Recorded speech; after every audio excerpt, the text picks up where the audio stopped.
Hello, நான் உங்கள் SS. இன்றைக்கி வெஜிடபிள் பிரியாணி செய்கிறத பற்றி பார்க்கலாம். ஒரு குக்கரில் 4 ஸ்பூன் எண்ணெய் விட்டுக்காங்க. அப்புறம் 2 ஏலக்காய், 5 கிராம்பு, 4 துண்டு பட்டை, 1 சோம்பு, 1 அன்னாச்சி பூவு, 2 பிரிஞ்சி இலை சேர்த்துக்காங்க. சேர்த்துட்டு நல்லா வதக்கி விடுங்க. வேறு பைசி இருந்தாலுமே நீங்கள் சேர்த்துக்கலாம். நல்லா வதக்கி விட்டதுக்கப்புறம் அந்த கிராம்பு நல்லா பொரிஞ்சதுக்கப்புறம் 3 பச்சை மிளகாவை நேராக கீறி அதில் போட்டுக்கோங்க. போட்டுட்டு அதையும் வதக்கி விட்டுக்கோங்க. வதக்கி விட்டுட்டு ஒரு பெரிய வெங்காயத்தை நல்லா நீளமாக வெட்டி வச்சுக்கோங்க. அந்த பெரிய வெங்காயத்தையும் அதில் போட்டுக்கோங்க. போட்டு அது நல்லா வதக்கி விடுங்க. 2 ஸ்பூன் இஞ்சி பூண்டு பேஸ்ட்டும் இதில் சேர்த்துக்கோங்க. அதை ஷூட் பண்ண நான் மறந்துட்டேன், நீங்கள் ஆட் பண்ணிக்கோங்க. நல்லா வதங்கட்டும். இஞ்சி பூண்டு அந்த வாசனை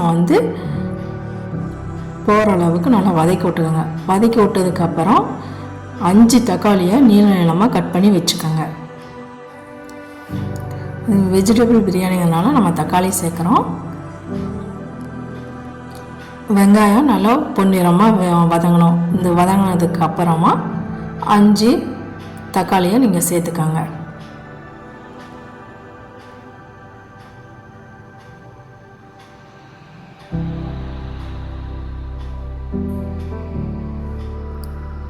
அஞ்சு தக்காளி சேர்த்து நல்லா வதங்க விடுங்க.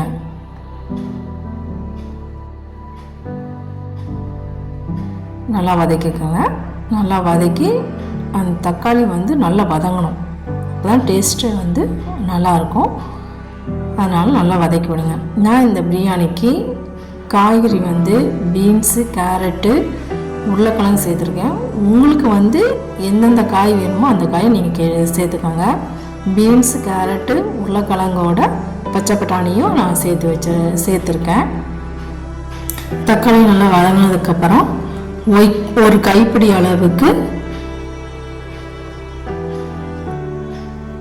புதினாவும், ஒரு கைப்பிடி அளவுக்கு கொத்தமல்லியும் நான் சேர்க்குறேன். அதையுமே நல்லா வதங்குற அளவுக்கு வதக்கி விட்டுக்கோங்க.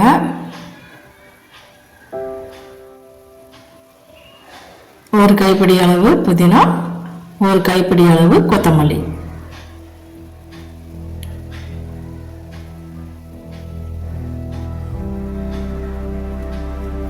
நல்லா வதக்கி விட்டுக்காங்க.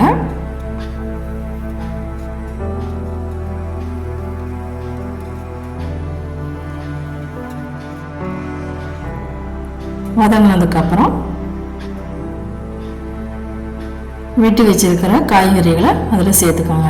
கேரட், பீன்ஸு, உருளைக்கிழங்கு, அதோட நான் பச்சை பட்டாணியும் சேர்த்துருக்கேன். சேர்த்துட்டு ஒரு தடவை நல்லா வதக்கி விட்டுக்கோங்க.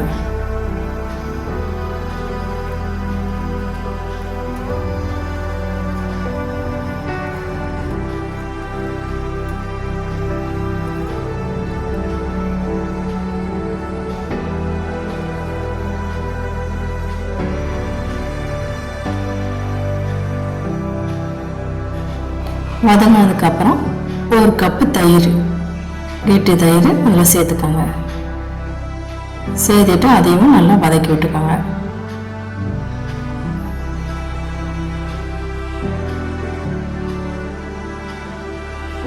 வதக்கிட்டதுக்கப்புறம் பிரியாணி மசாலா உங்கள் காரத்துக்கு ஏற்ற மாதிரி சேர்த்துக்கோங்க. நான் 3 ஸ்பூன் சேர்த்துருக்கேன். அப்புறம் ஒரு காஷ்மீர் மிளகாய் தூளும் சேர்த்துருக்கேன், 1 ஸ்பூன் சேர்த்துருக்கேன். அதையும் நல்லா வதக்கி விட்டுட்டு சால்ட்டு தேவையான அளவு சேர்த்துக்கோங்க. நீங்கள் எந்த அளவுக்கு அரிசி பிரியாணி செய்கிறீங்களோ அந்த அளவுக்கு காய்கறிகளுக்கு தேவையான சால்ட்டு சேர்த்துக்கோங்க. சேர்த்ததுக்கப்புறம் தண்ணி ஆட் பண்ணதுக்கப்புறம் தேவையான அளவு உப்பு அதிலேயே சேர்த்துக்கலாம்.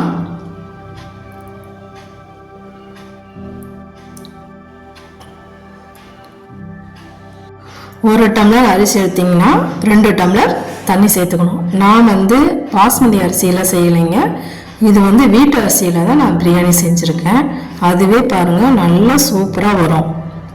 நல்லா நல்லா கொதிக்கக்கூடாதுங்க. இந்த மாதிரி நம்ம ரசத்துக்கு பொங்கி வரும்ல, அந்த அளவுக்கு பொங்கி வரும்போது அந்த டைமில் நீங்கள் அரிசியை சேர்த்துக்கோங்க. மறுபடியும் சொல்கிறேங்க, 1 டம்ளர் அரிசி எடுத்திங்கன்னா 2 டம்ளர் தண்ணி சேர்த்துக்கணும். இதில் தயிர் இதெல்லாம் ஆட் பண்ணியிருக்கிறதுனால காய்கறிக்குன்ட்டு நீங்கள் தனியாக தண்ணி ஆட் பண்ண வேண்டிய அவசியம் கிடையாது. நீங்கள் அரிசிக்கு தேவையான தண்ணியை மட்டும் நீங்கள் ஆட் பண்ணால் போதும். அதுக்கப்புறம் 50 மில்லி நெய் சேர்த்துக்கோங்க. சேர்த்துட்டு நல்லா கலந்து விட்டுக்கோங்க. கலந்து விட்டு குக்கரில் மூடி போட்டு மூடி வச்சுருங்க.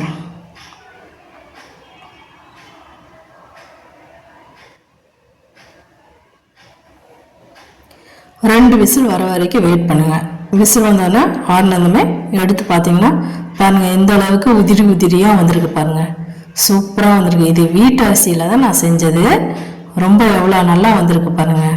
நம்ம வீட்டு அரிசி வச்சு நம்ம வெஜிடபிள் பிரியாணி செஞ்சிடலாம். உங்களுக்கு பிடிச்சிருந்துச்சுன்னா லைக் பண்ணுங்கள், ஷேர் பண்ணுங்கள், சப்ஸ்கிரைப் பண்ணுங்கள். சூப்பரான பிரியாணி தயிர் பச்சடியும் ரெடி ஆயிடுச்சு.